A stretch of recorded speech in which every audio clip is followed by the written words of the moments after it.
Bismillahirrahmanirrahim. Assalamualaikum warahmatullahi wabarakatuh.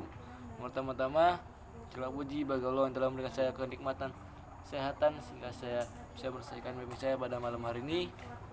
Dan salawat dan salam selalu saya curahkan kepada baginda Nabi Muhammad SAW yang telah membawa saya dari telah membawa kita dari zaman jahiliyah sampai zaman Islam ya.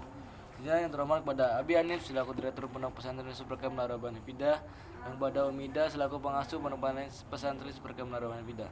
Lagi kepada kedua orang tua saya dan pada keluarga saya. Dan saya akan berbicara tentang kurban.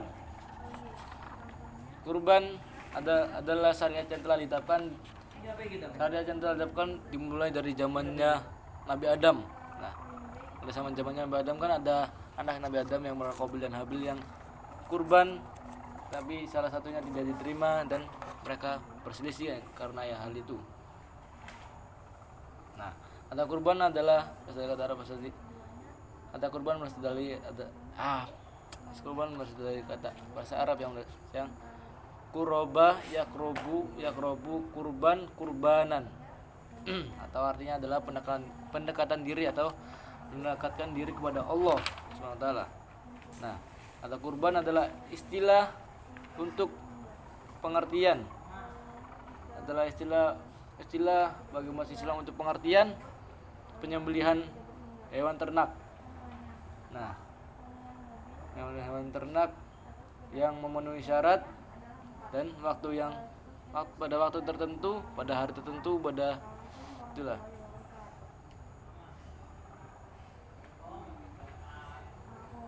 Dan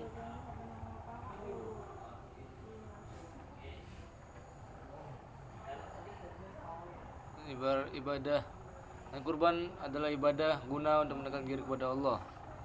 Dan syariat kurban didasarkan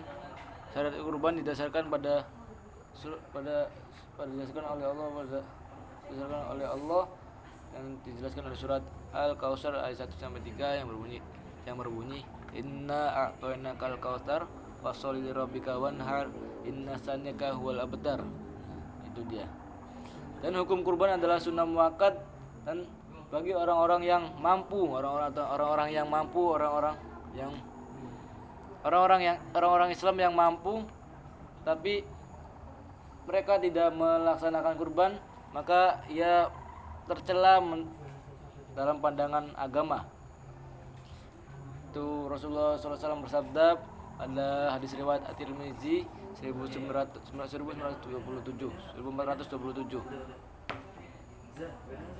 Nah, sekarang ada apa namanya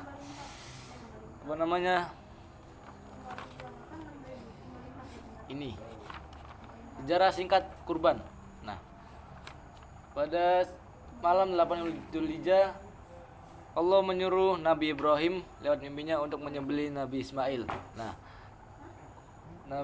Nabi Ibrahim itu sebagai nabi yang nurut dan taat kepada Allah. Nabi Ibrahim itu melaksanakan perintah tersebut dan mengatakan kepada Ismail mimpinya tersebut. Dan pada saat 10 Dzulhijjah pada waktu duha Nabi Ibrahim pun melaksanakan mimpi itu. Dan kemudian Allah itu mengganti Nabi Ismail dengan seekor kambing sembelihan. Nah, selanjutnya dan pelaksanaan kurban itu pada 10 Dzulhijjah atau hari Idul Adha atau hari tasyrik seperti 11 Dzulhijjah, 12 Dzulhijjah dan 13 Dzulhijjah. Dan syarat kurban adalah hewan ternak yang dipelihara atau hewan ternak yang dipelihara untuk dimakan dagingnya. Dan hewan-hewan yang boleh untuk kurban adalah kambing, domba, sapi, kerbau dan unta. Dan syarat-syaratnya tadi adalah cukup umur, hewan ternak itu cukup umur dan tidak cacat. Dan berikut adalah umur hewan yang boleh dikurban. Domba itu sekurang-kurangnya 1 tahun atau domba sudah sesudah ganti gigi. Dan kambing itu sekurang-kurangnya kambing itu berumur 2 tahun, dan sapi dan kerbau sekurang-kurangnya juga berumur 2 tahun, dan unta sekurang-kurangnya berumur 5 tahun. Nah, itu. Dan kita kalau memilih hewan kurban itu tidak buta atau tidak sakit mata, tidak sehat, dan jangan memilih yang jangan memilih yang tidak sakit, dan memilih yang sakit mata, yang tidak sehat, dan pincang kakinya, dan terlalu kurus dan terlalu tua, karena itu tidak boleh. Dan daging hewan kurban itu dibagikan kepada orang-orang fakir miskin, dan sebagiannya untuk diri kita sendiri yang berkurban, untuk diri sendiri yang berkurban.